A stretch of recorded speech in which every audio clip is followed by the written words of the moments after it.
Howdy again, it's Mike back, and we're going to get a little status on the 1950s version Space Shuttle launchpad diorama, whatever this is going to be. I'm still not sure because I'm doing it a little at a time.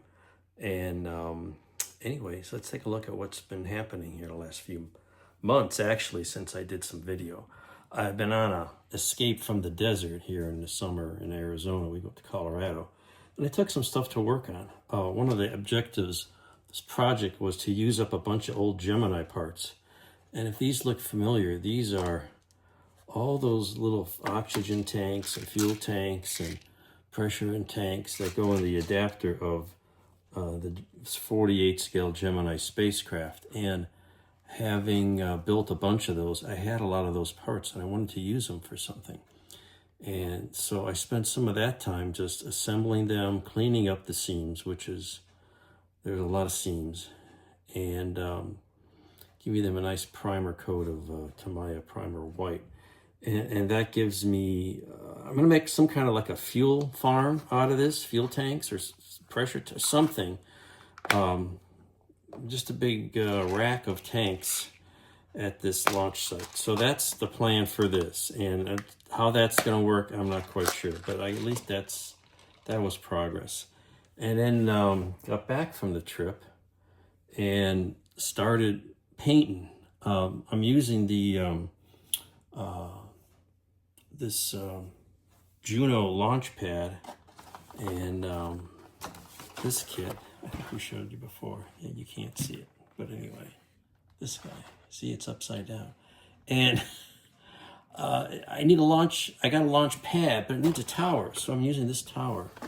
And so I, started painting, priming, and some of this is gonna be white, some of it's gonna be red. Not exactly how the kit that tells you to do it, because I'm not using it how the kit tells you to do it. So here's some red parts, some more red, and I did make a start. Here's that launch pad. It's been modified to fit on a shorter base, so I cut off half of it and made it that a little shorter because it was too big to fit. So there's that going together. And then we've got the tower part. This retractable tower needed a little putty, so I've got some of the major joints puttied up.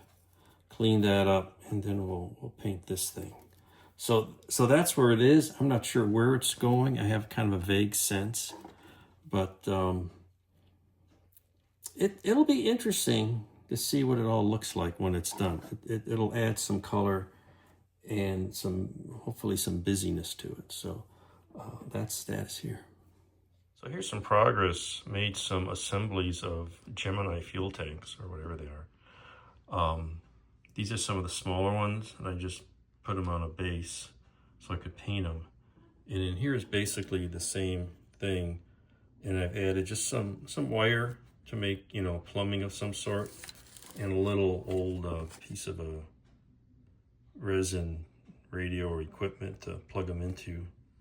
And this set I took, I think that's a fire hydrant thing from the launch pad, and just put them in a rack and wired them up, and that's going to be good enough just to have something, and it's going to sit underneath some of the structure, so it doesn't have to be incredibly fancy, but it'll just add some content to the diorama. So this is going to get a little more paint, and then can finally install that, because I need to install this first before I assemble the rest of the tower, because otherwise I won't be able to get in there very easily.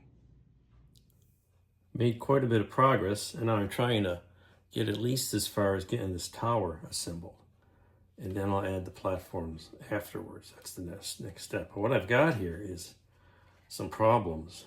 This tower and this one's kind of snapped in.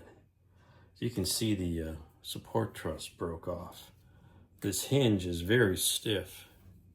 You can see it broke off here, and it hardly wants to move, so that'll get glued on later because it's kind of out of whack. Anyway, there's pivots in here, and it fits inside this little cradle, and you know, you got two pieces glued together, so it's pretty thick and probably thicker than it wants to be to fit in between this piece. And you've got this piece that they put on, and in fact it's coming loose already because I'm trying to jam this in here, and it's a lot of interference issues there. It's better if I probably put this on later. That comes right off. Now this fits much better. So what I'm going to do is try to get these assembled here, and hopefully it's sort of square. I haven't even figured out, this is the piece that holds it together on top, exactly how that's going to work. But you can see I've got the trying to pick this up, maybe not. Here we go.